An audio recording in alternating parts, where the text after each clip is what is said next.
जय श्री कृष्णा।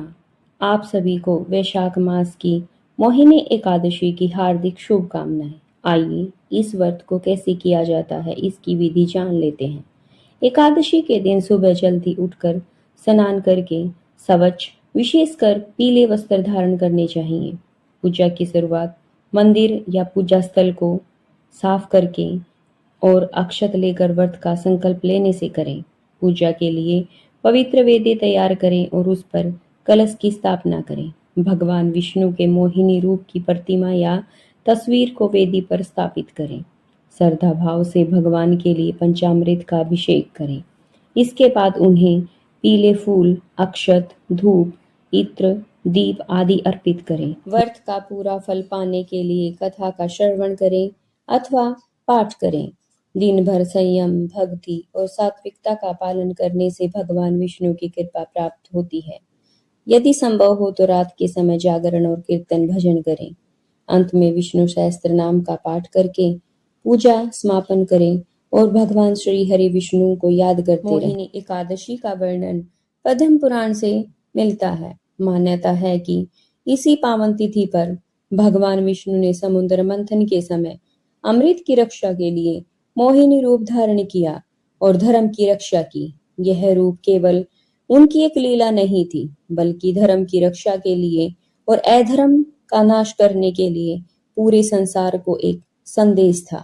इस दिन व्रत रखने और श्रद्धा से पूजा करने पर मन की शुद्धि होती है, जीवन में शांति और सकारात्मकता का संचार होता है, श्री हरि विष्णु की कृपा प्राप्त होती है। आइए मोहिनी एकादशी के व्रत की कथा जानते हैं। एक बार धर्मराज युधिष्ठिर भगवान श्री हरि कृष्ण से कहने लगे, हे जनार्दन, वैशाख मास की शुक्ल पक्ष की एकादशी का क्या नाम है तथा उसकी कथा क्या है? इस व्रत की क्या विधि है? यह सब विस्तार पूर्वक बताइए।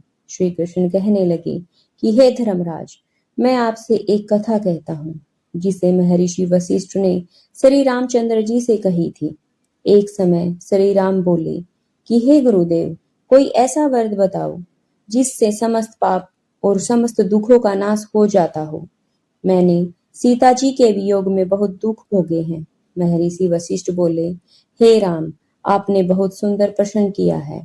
आपकी बुद्धि अत्यंत शुद्ध तथा पवित्र है। यदि आपका नाम स्मरण करने से मनुष्य पवित्र और शुद्ध हो जाता है तो भी लोकहित में यह प्रश्न अच्छा है।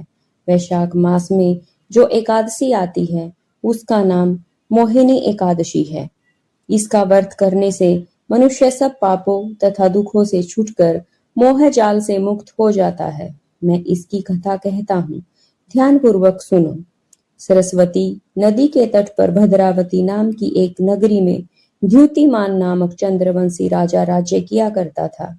वहां धन धान्य से संपन्न व पुण्यवान धनपाल नाम का वैश्य भी रहता था।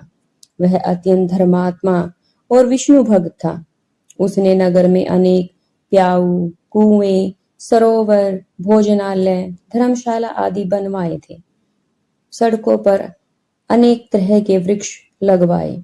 उसके 5 पुत्र थे, सुमना, सबुद्धि, मेधावी, सुकृति तथा दृष्ट बुद्धि। इनमें से 5वां पुत्र दृष्ट बुद्धि महापापी था। वह पितृ आदि को नहीं मानता था और न ही भगवान को मानता था। वह वेश्या, दुराचारी मनुष्यों की संगति में रहकर जुआ खेलता और पर स्त्रियों के साथ भोग विलास करता तथा मद्यमांस का भी सेवन किया करता था। इसी प्रकार अनेक कुकर्मों में वह पिता के धन को नष्ट करता रहता था। इन्हीं कारणों से दुखी होकर पिता ने उसे घर से निकाल दिया था। घर से बाहर निकालने के बाद वह अपने गहने कपड़े बेचकर अपना निर्वाह करने लगा। सब कुछ नष्ट हो गया तो वेश्या और दुराचारी साथियों ने भी उसका साथ छोड़ दिया। अब वह भूख प्यास से अति दुखी रहने लगा। कोई सहारा ना देखकर चोरी करने लगा। एक बार वह पकड़ा गया तो वेश्या का पुत्र जानकर उसे चेतावनी देकर छोड़ दिया गया, परंतु दूसरी बार फिर वह पकड़ा गया। राजाज्ञा से इस बार उसे कारागार में डाल दिया गया। कारागार में उसे अत्यंत दुख दिए गए। बाद में राजा ने उसे नगरी से निकल जाने का आदेश दे दिया। वह नगरी से निकल वन में चला गया। वहां वन्य पशु पक्षियों को मारकर खाने लगा। कुछ समय बाद वह बहेलिया बन गया और धनुष बाण लेकर पशु पक्षियों को मार मार कर खाने लगा।